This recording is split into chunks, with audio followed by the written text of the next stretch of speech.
The airport police intervened and removed the pilot from the cockpit while passengers were already on. This man, under the influence, drank so much that as he's passing through security, the TSA agent was like, wait a damn minute, move through the airport, get on the plane while you are lit, and then try to lie to the cops, which I guess I would too, because I know my career is about to be over.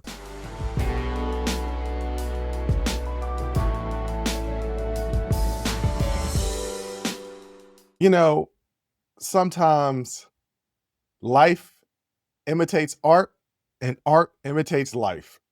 I don't know which one this is. I don't know what came first, the chicken or the egg. I'm going to assume that real life came first before art. But y'all remember the movie Flight stars Denzel Washington? There's a meme that goes around where it's a scene in the movie where Denzel is being asked, under oath what was going on. He was like, I'm drunk right now. I was drunk yesterday. I was drunk the day before, and I'm drunk right now. And it was funny because it wasn't a true story. And Denzel played the hell out of that role. And we don't ever think about it. We hop on flights all the time. We don't think about pilots. Well, most of us don't think about pilots.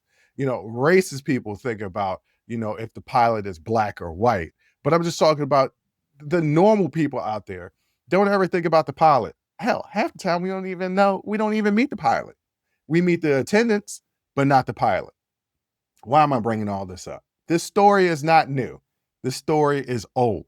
However, the body cam footage was just released recently, and that's the reason why it came across my timeline. And because it came across my timeline, I feel it's my duty to go ahead and tell you all about this really crazy story. So, a Southwest Airlines pilot, Captain David Paul Assop, was arrested in Savannah Hilton Head Airport in Georgia on January 15th of this year, 2025, just before he was scheduled to fly a Chicago-bound flight.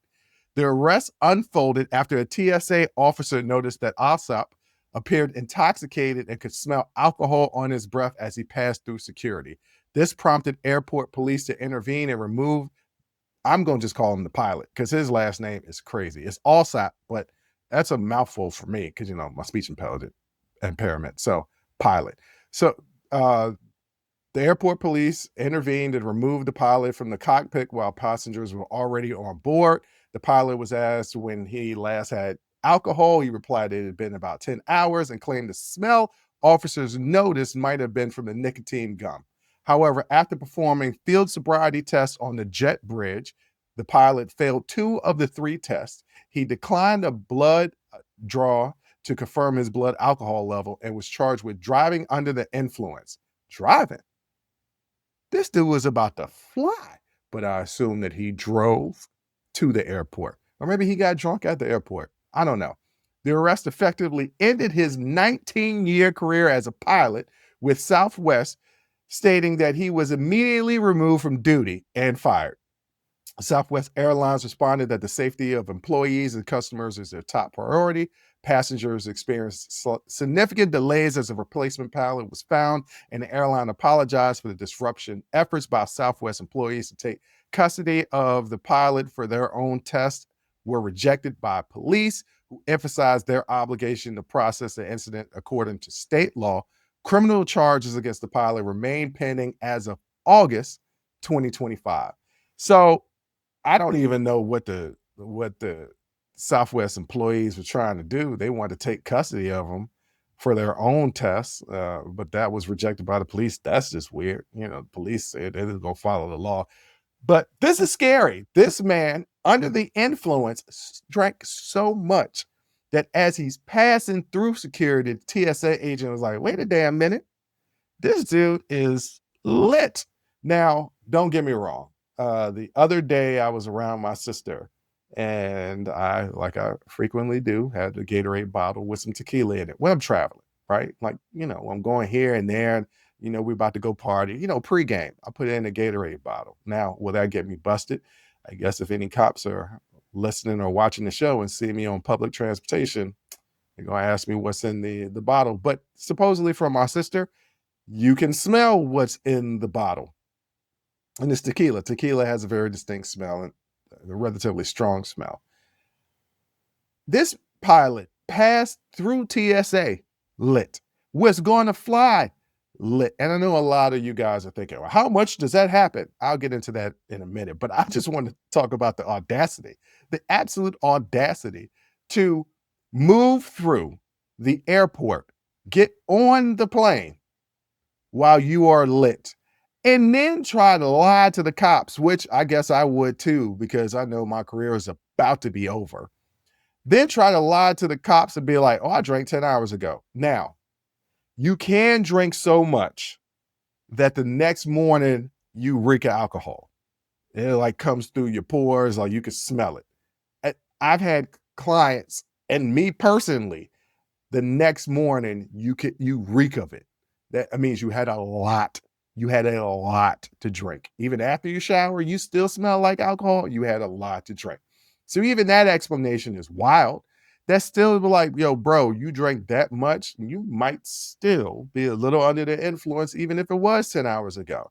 Then tried to say it was a nicotine gum. And I'm sorry, nicotine gum don't smell like alcohol to me. Look, but I don't chew nicotine gum. Maybe y'all out here with the nicotine gum chewers could tell me if it smells like alcohol. I know there is sometimes that you can use mouthwash and you'd be like, yo, you been drinking? No, that's my mouthwash, especially Listerine. Listerine, I do believe, is just straight 100% proof vodka.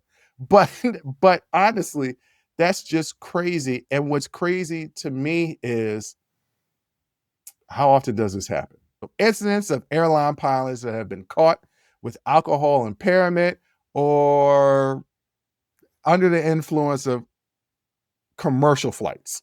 All right, commercial flights. The Jet Airliner Crash Data Evaluation Center, the JACDEC, the JJJC, what's that? That is from Beverly Hills Cop 3. Reported that that in a typical year in the US, between 11,000 and 13,000 random alcohol tests are conducted on commercial airline pilots, with only about 10 pilots testing positive. This is going all the way back to 2015. Since 1980, out of 12,000 incidents, there were only 11 commercial aviation accidents linked to alcohol abuse. The FAA data showed that the highest number of alcohol violation in the past decade was 23 in 1 year.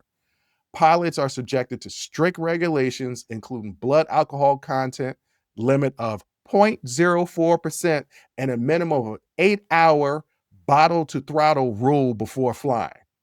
Random and unannounced testing, annual physicals, and strict preventive programs keep the intoxicated pilots and commercial incidents extremely low. While alcoholism may be present to some degree, similar to the general population, alcohol impaired piloting is extremely rare and heavily monitored with serious consequences and violations.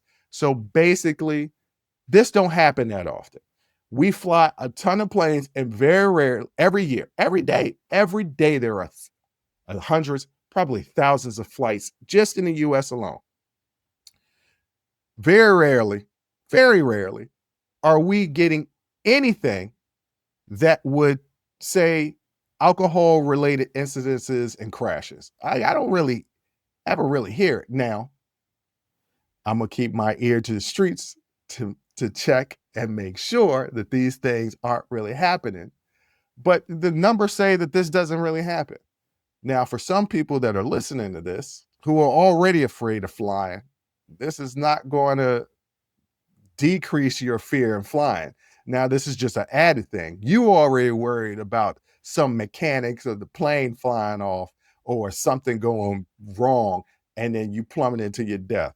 There have been times, and I've told the story, me and my sister have told the story of me driving under the influence and having her in the car. It was actually, I can't say it was the last time I was drinking and driving. I really, honest, this is the reason why I don't have a car, right? Because when I go out, I'm drinking. There's no reason for me to have a car and go out, Uber.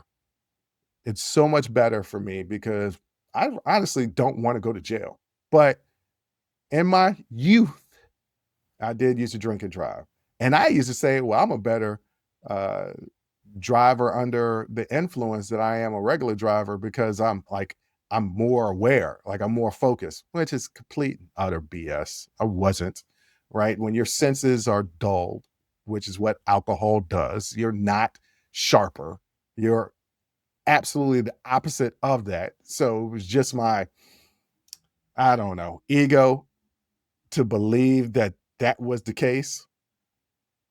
But I'm sure that there are some pilots that are such good pilots that they can fly even under intoxication. And let's be honest, there are a lot of people out there that are driving that have driven, I don't know, thousands of hours, hundreds of thousands of hours collectively over their lifetime, that driving under the influence is not that big of a deal to them, considering, how much they actually had to drink.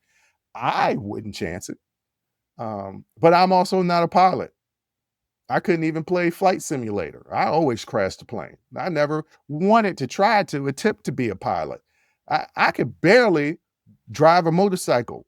You know what I'm saying? I have crashed more times than I care to mention riding a motorcycle and even a bicycle. So being a pilot has never appealed to me. And I've actually ridden a bicycle intoxicated. Never ridden a motorcycle intoxicated. I have always been entirely too scared to fly over top of that handle, crush my head, become paralyzed. Because y'all all know that that's one of my fears. Let me knock on some wood. I don't want that to happen. But even if there are pilots out there, and I'm speaking specifically to those people who are already automatically afraid of flying, but now this story is just going to make you even more afraid of flying. Relax.